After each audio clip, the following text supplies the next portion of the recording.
여러분 안녕하셨습니까? 양영태 TV의 양영태입니다.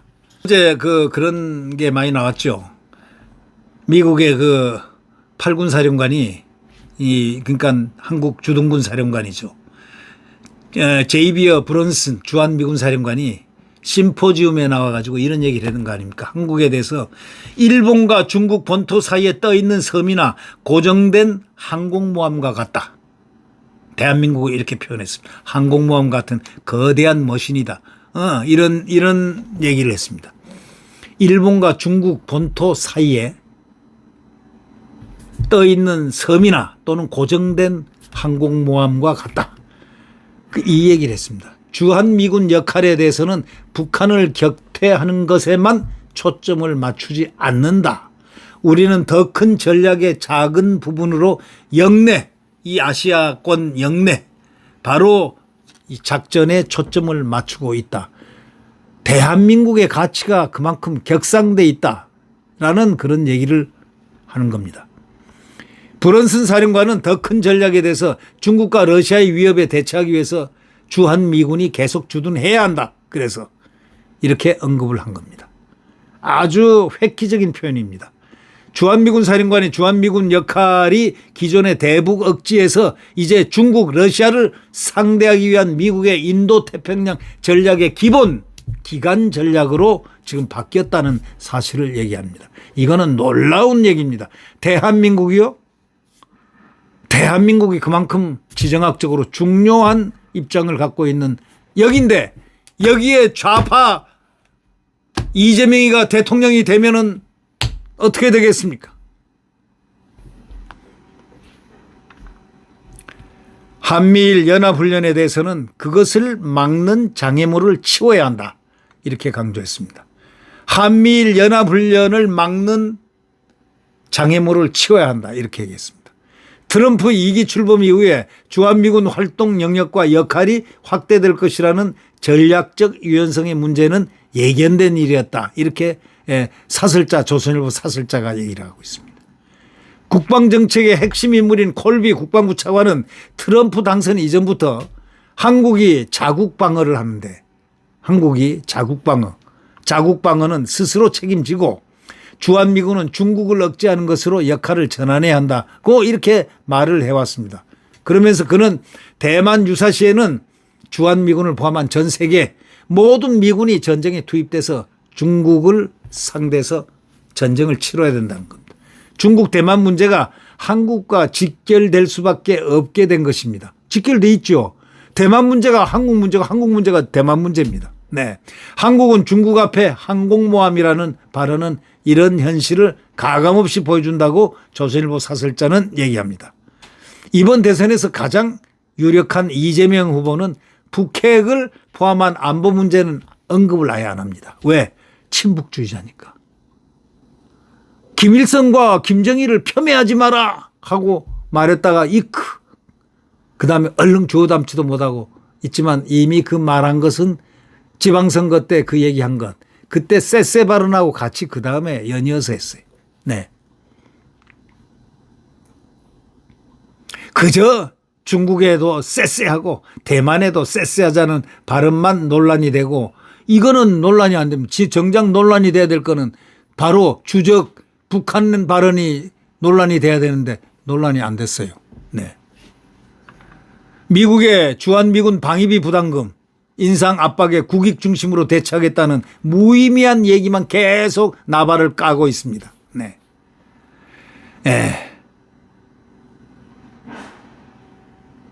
중국이 대만을 무력 침공할 경우에 한국은 군사적으로 경제적으로 직접 영향권에 들게 돼 있습니다.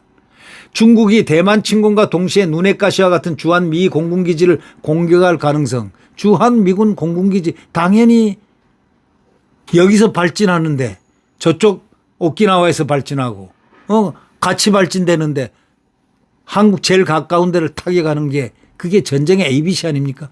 한국 주한미 공군부터 한국부터 초토화시킵니다.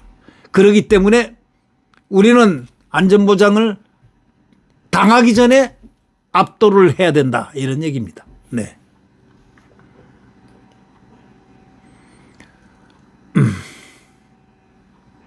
그래 놓고 이런 중요한 사실은 감춘 채 알지도 못하고 말이지 뭘 믿느냐.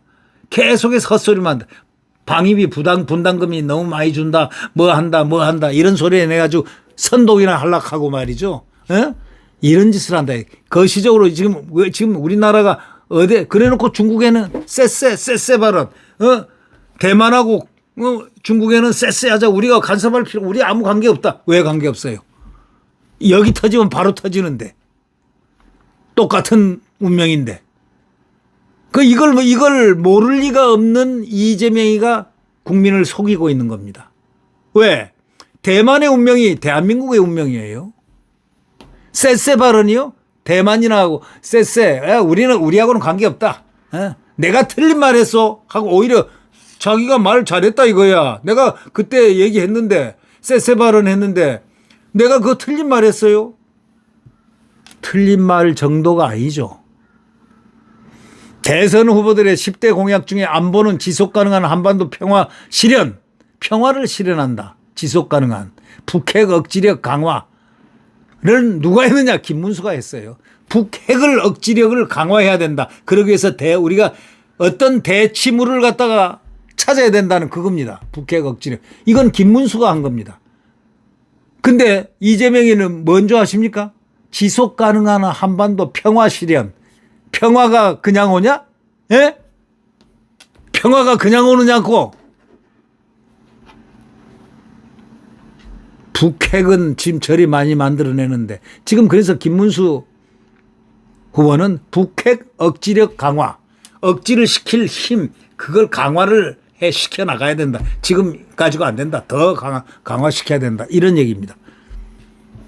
주한미군이 다른 전장에 투입돼서 안보 공백이 생기면 어떻게 대처할지 대안을 내고 이제 토론을 해야 될 시간이고 쎄쎄 같은 말장난, 핵 억지력 강화 같은 이런 쎄쎄 같은 말장난 같은 거 지금 할 때가 아니다. 이런 얘기죠.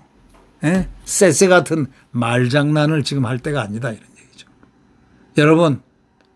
우리 백척간도에 놓여 있는 대한민국의 운명은 이번에 대통령이 가르고 있습니다. 자, 우리 김문수 대통령 후보를 자유대한민국의 후보입니다. 자유대한민국 대선 후보입니다. 대통령으로 꼭 만들지 않으면 우리는 언제 어느 순간에 날아갈지 모릅니다. 네. 제발 김문수 후보를 유세하는데 한덕수 씨 좀 나와주시고 한동훈은 당연히 나와야 되는데 나오지 않고 숨어서 과자 먹으면서 유튜브 본다? 유튜브 한다? 뭐 이런 얘기들을 많이 어저께들 많이 나오더라고요. 예. 그런 짓 하지 말고 제발 나와서 김문수 좀 도우세요. 예? 한동훈 씨가 김문수를 많이 도우면 도울수록 나중에 정치를 하는데 도움이 되면 됐지 마이너스가 안 된다. 당신을 위해서 나와라. 예. 한동훈 나와서 거기다가 조건을 거는 게 윤석열 대통령하고 전련해라. 인연을 끊어라. 그걸 갖다가 선언하라는 얘기. 이건 무슨 아들도 아니고 말이야. 무슨 유치원생도 아니고. 하는 말이 이게 서울대학 나와가지고 검사장하고 법무장관하고 대통령 후보 나온 사람 말이 그렇습니까? 그 유세 나오는 걸 갖다가 그런 조건을 걸어요? 에라이! 자, 그리고 국회의원들 좀 많이 나와서 김문수 후보가 외롭지 않게 좀 하십시오. 이제 17일밖에 안 남았어요. 대한민국을 위해서 마지막 애를 쓰고 땀을 좀 흘려보십시오. 김문수 후보를 유세하는데 좀 집결해 주십시오. 홀로 지금 뛰고 있습니다. 안쓰러워 죽겠습니다. 아니 대단한 사람들이니까 나가서 좀 얼굴 좀 보이면서 거기서 연설도 좀 해주고 이러면 안 좋습니까? 우리 같은 비천한 사람들은 오라고 가고 싶어도 오라고 하질 않아서 못 가는데. 에? 이 명망가들 좀 부르면은 안 불러도 가서 자발적으로 좀 가서 하세요.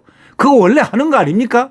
근데 이번에는 세상에 이렇게 유세치고 말이죠. 김문수 후보처럼 이렇게 외롭게 이렇게 방치하고 있는 이자들 정말 믿습니다. 한덕수도 믿고 한동훈은 더 믿고 국회의원들도 욕해주고 싶습니다. 뭉쳐서 지금 김문수 캠프로 가서 좀 힘을 써주세요. 사지가 멀쩡할 때 돕는 겁니다. 예. 대한민국을 위하는 겁니다. 그게 애국심입니다. 그게 앞으로 정치를 할 수 있는 토양이 되는 겁니다. 네, 여기서 마치겠습니다. 여러분 안녕히 계십시오.